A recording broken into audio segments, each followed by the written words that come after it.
Get the latest Zacks research, analysis, and rankings on exchange-traded funds in Exploring ETFs.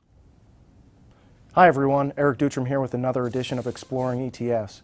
This week we're going to be talking to you about MLP ETFs and the crash in the energy ETF world over the last couple weeks. We've been seeing a lot of interesting trading in this space over the past couple months. Oil is actually down to 52-week lows, and Tuesday saw one of the worst trading days in oil in almost 3 or 4 years, falling almost 4 or 5% on the day. And if we look at some of the trends here in this market, we can see what's really driving oil lower over the past couple weeks and months. We've seen massive supply thanks to fracking in the U.S. and the U.S. energy resurgence. Actually, some investors out there think that the U.S. is going to overtake Saudi Arabia by the end of the decade in terms of total oil production. And then we've also seen weakness in international markets. Their economies are starting to slow down in many key areas such as China, and a strong dollar actually helps to keep commodity prices lower, and this is also helping to push oil further and actually down below $80 a barrel right now. And if we look to other sectors, we've seen a broad slowdown in anything energy related, be it solar power or even MLPs. And actually that's what I'm going to be talking to you about today is the MLP world. And this actually might be a better play for investors in the near term. These have been hit really hard. Many are down over 10% in the last month or so. And this is actually kind of surprising to me because MLPs are toll road investments and they should be less sensitive to oil prices. That's because oil is going to have to flow through them regardless of the price, and many MLPs have long-term contracts in place. So they could be actually more interesting plays for investors in this type of environment because they should bounce back, and many of them do actually have very favorable yields. And actually we're going to take a look at a couple of them right now in terms of the ETF and ETN world that might be very interesting for investors who have a medium to long-term time horizon or are looking at a different way to play oil that might not be as volatile going forward. First up, we've got these Alerian MLP infrastructure index products. And we've got actually two in this space, IMLP and MLPI.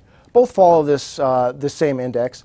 The difference here is IMLP is an ETF and MLPI is an ETN. The key thing to remember here is that for MLPs, there's kind of some tax differences here. Not going to go into that right now because that could be a whole nother edition of Exploring ETFs, but it's just something to keep in mind for investors who are thinking about choosing between one of these two. And just some more about these two. Each hold about 25 MLPs in their basket, pretty even split between large and mid caps, and both cost investors about 85 basis points a year, and we've got a trailing 12-month yield of about 5.8%. So you're going to get a pretty nice payout here.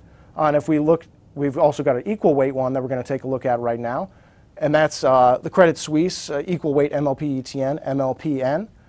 Tracks the Cushing 30 MLP index. Like I said, an equal weight approach here, so you're not going to get very heavy concentration risk in any one MLP. In fact, 4% is actually the most in any one MLP in this fund. And this one does cost as well 85 basis points a year and has a 12-month yield of 4.3%. So a little less on the yield, but you get much more diversified exposure in this fund.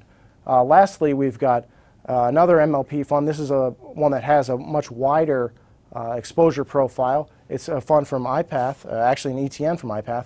IMLP is the symbol here. Tracks the S&P MLP index, has about 60 in its portfolio compared to about 25 or 30 in some of the other ones we mentioned. And large caps make up most of the portfolio here, although you do get a decent amount of small cap exposure. And this costs a bit less than the other two, 80 basis points a year, but it does have a lower yield of about 4%. So like I said, these might be a better choice for investors who are looking for a bit higher yield and lower sensitivity to oil price movements. And if we do see a bottom here, or even if oil stays here in the near term, these might be better choices for investors.